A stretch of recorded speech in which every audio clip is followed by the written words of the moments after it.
Congressman, thank you for joining us this afternoon. I just want to get your quick take on what we just discussed there in regard to China and this meeting. What are you expecting to come out of this summit? Well, sadly, I kind of agree with Mr. Baker. If you look at that track record of what China's done over the past 6, 8, 10 months, in particular when they decided, when our president decided he was going to raise tariffs significantly against China, we ended up backing off because China cut off our critical minerals that we have to have, and we have to have them for all kinds of reasons because we don't mine them here in the U.S. and we don't produce them or process them here. So watching what happened those months ago, I think China believes right now that it has a pretty strong bargaining position just when it comes to being able to choke off a supply of stuff they know we need. Yeah. Well, I'll still remain the glass half full guy, I guess, for now. I guess we'll wait and see, okay. But understood. Congressman, we're seeing inflation rise right now to the highest levels in nearly 3 years. We've got the price of oil and gas up. What do you think is important right now for American families to keep in mind? They need to keep in mind that there will be an end to this, and we will see low prices come back. The challenge right now is having taken the steps we've taken against Iran, there's no reason in the world for us to give up now. We cannot.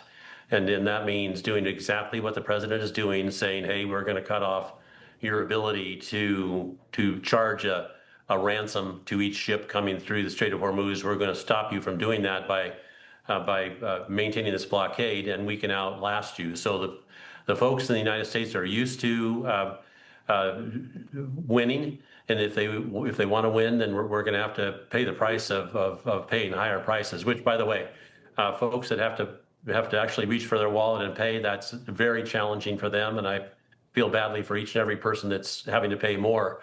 But the truth is, this is no time to go wobbly on it, as has been said. We need to stay the course, and eventually Iran will come around.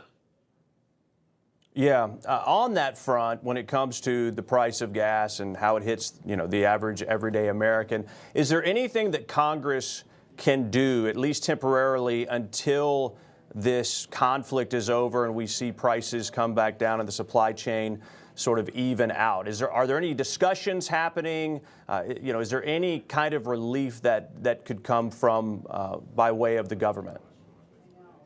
Well, it's very difficult on the short run to do anything other than say, let's get the Strait of Hormuz open and get the flow of oil back into the refineries that exist, and then the flow of refined oil back to the West Coast and so on. That's what needs to happen, and at some point it will happen because it's just the nature of things. But to say that there is a short-term fix is wishful thinking.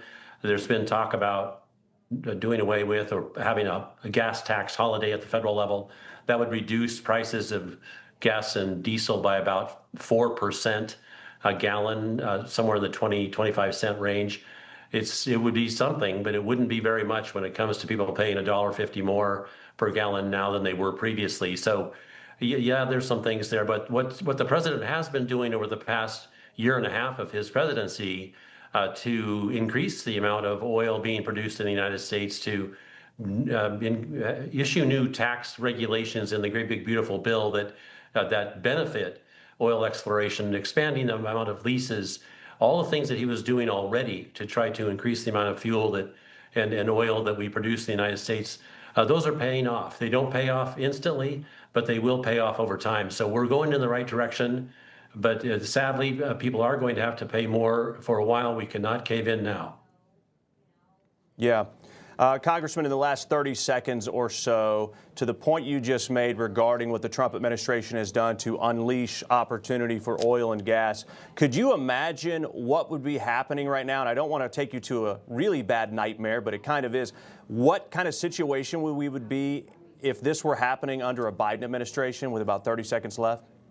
Well, it'd be a disaster for all kinds of reasons. The biggest disaster is that Iran would be getting closer to have a nuclear capability. And if you want to see leverage, if you want to see the ability to extort the rest of the world, let Iran have a nuclear bomb. And then all of a sudden, trying to get the strait back under control would be extraordinarily difficult. So thank goodness we're not under the Biden administration of caving in and letting things like that happen. Yeah, I agree, and I think maybe some of the messaging should be more to that point of this is a short-term adjustment or sacrifice for a greater good cause. It's not a result of bad policy or overtaxation, at least not in red states. And so I think the long-term benefit is certainly worth it for a little bit of short-term pain. Congressman Cliff Bentz, it's great to have you with us this afternoon. All right, coming up.